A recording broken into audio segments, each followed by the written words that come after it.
Halo, assalamualaikum warahmatullahi wabarakatuh. Selamat sore ya buat teman-teman semuanya.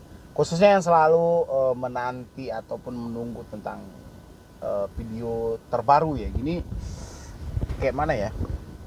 Eh, ini banyak banget ini sebenarnya. Pertanyaan seperti ini saya juga nggak tahu ya. Ini lahir atau terbentuknya dari mana saya juga bingung. Tapi ini terus-terusan sampai detik ini itu terus-terusan datang silih berganti baik ke saya ataupun ke tim yang lainnya. Itu pertanyaannya gini, DC datang ke rumah itu telat berapa lama, Mbak? Ya. Dan pertanyaan ini nyaris dari dulu tidak pernah berhenti. Ya, seakan ini sudah menjadi spesifik dari orang yang gagal bayar pinjol. Ya, spesifiknya itu adalah ciri khas orang yang gagal bayar pinjol. Pasti pertanyaannya akan ada itu, DC datang ke rumah nggak? DC datang ke rumah telat berapa lama sih? Ya, DC kalau datang ke rumah benar nggak mempenjarakan atau mempidanakan kita? Itu saya kan sudah menjadi spesifik sendiri gitu. Jadi kalau ada kita orang mendengar misalnya si A lagi gagal bayar pinjol tuh, pasti kita bisa duga si apa sih sedang ketakutan debt collector mau datang ke rumah. Ya, kita bisa menduga dari situ. Tapi ini yang mau saya bahas hari ini, dari mana lahirnya sebenarnya pertanyaan yang seperti ini sehingga ini tidak pernah terputus-putus dari dulu gitu loh. Ya, dan ini kita bahas hari ini. Buat teman-teman semuanya silahkan disupport dulu channel.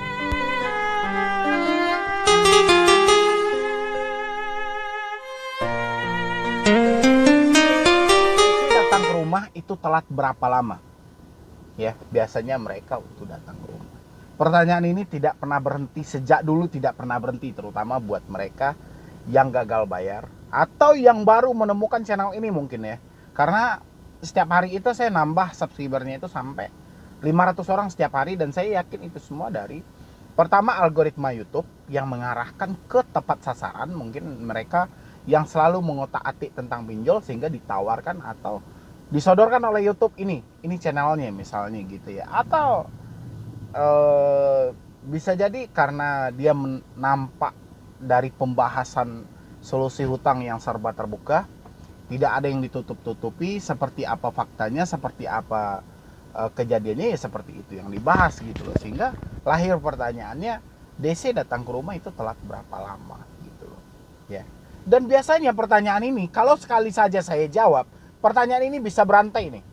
Setelah itu DC datang ke rumah telat berapa lama, habis itu baru lagi kapan DC akan berhenti meneror. Biasanya pertanyaannya berantai itu setelah datang ke rumah gitu ya. Setelah itu petugas lapangan di daerah saya benaran ada atau tidak? Saya jawab 1000 kali pun 1000 kali juga mereka tidak akan masuk ke dalam pikiran mereka gitu. Ya. Kenapa? Karena halusinasi yang ada dalam pikiran mereka sudah melampaui fakta dan kenyataan yang sebenarnya. Ya. Dia membayangkan sosok wajah yang sangat rumit kita bayangkan dengan akal normal ya, seperti wajah-wajah yang di WA. Orangnya besar, kekar, hitam, pakai tatoan atau kayak mana lah gitu loh. Jadi orang-orang yang telat bayar pinjol biasanya dia menghayal hal-hal yang seperti itu. Ya. Ketika hayalan itu terbit dari pikiran mereka, mereka juga takut sendiri gitu loh. Ya, bayangin, mereka yang mikirkan, mereka yang menghayal, mereka yang membayangkan, dan mereka yang takut sendiri. Ya, habis itu yang dipaksa untuk menjawab siapa? Saya. Mereka nanti bertanya baik ke tim saya maupun saya, benar atau tidak. Ini biasanya pertanyaan dibentuk oleh pikiran dia sendiri, tapi dia mau mencari pembenaran kepada orang-orang, meskipun nggak ke saya lah, orang-orang yang ada di YouTube. Kan banyak itu orang-orang yang memberikan solusi juga di YouTube.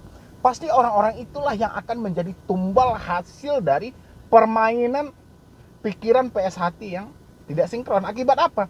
Foto tadi, foto yang mereka lihat di WA tadi, ataupun sepenggalan kata yang mereka simain dari chatan WA tadi. Mungkin mereka diancam, ditakut-takut, ya gitu. Oke, jadi dia simpel. Pertanyaannya simpel.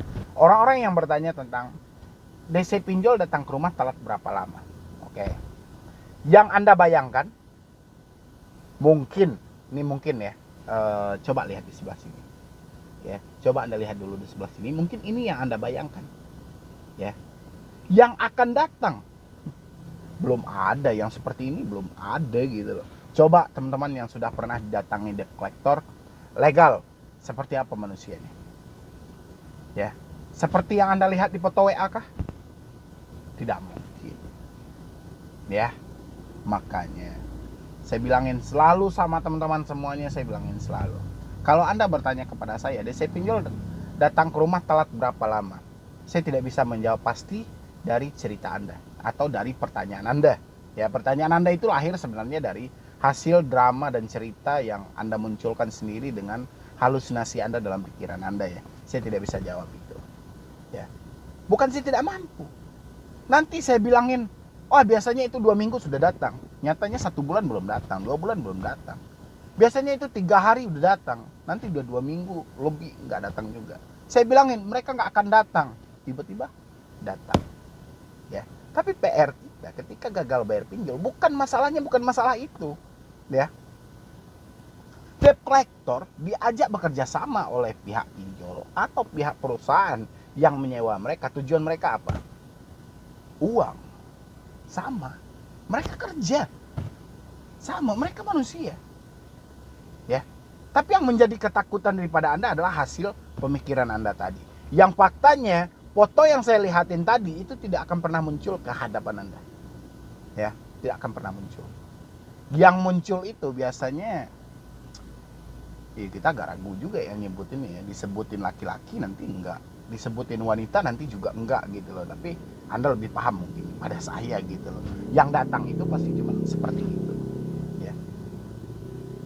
Adapun bang yang wajahnya mungkin agak sangaran dikit gini segala macam, oke, kita nggak peduli wajah mereka sangar, tubuh mereka kekar.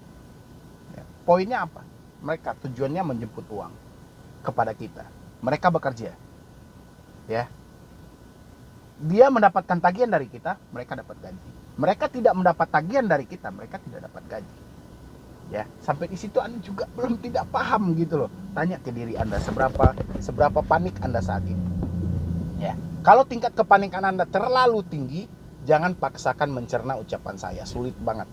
Nah, tapi kalau Anda lagi santai, lagi slow, pikiran Anda memang benar-benar jernih saat ini, Anda akan paham maksud dan pembicaraan saya. Ya. Tapi kalau orang panik tidak akan bisa.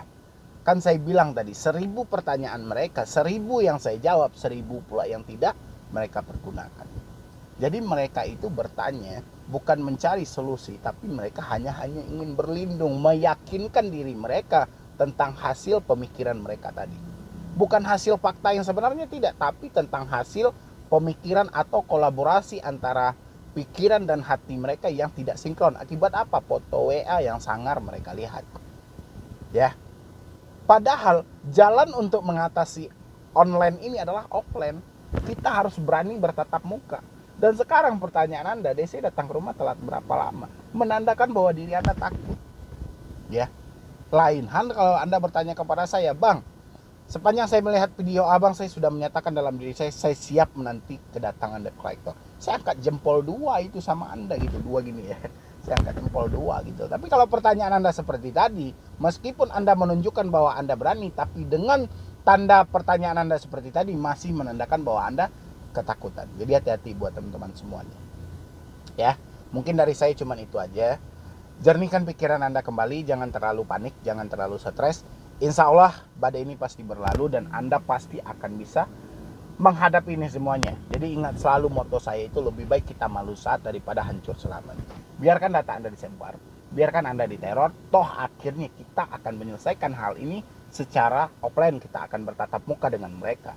Nanti kita juga akan tanya pertanggungjawaban mereka tentang penyebaran data gimana, tentang pengancaman gimana. Kita juga akan bertanggung jawabkan gitu loh. Kita akan tanyakan hal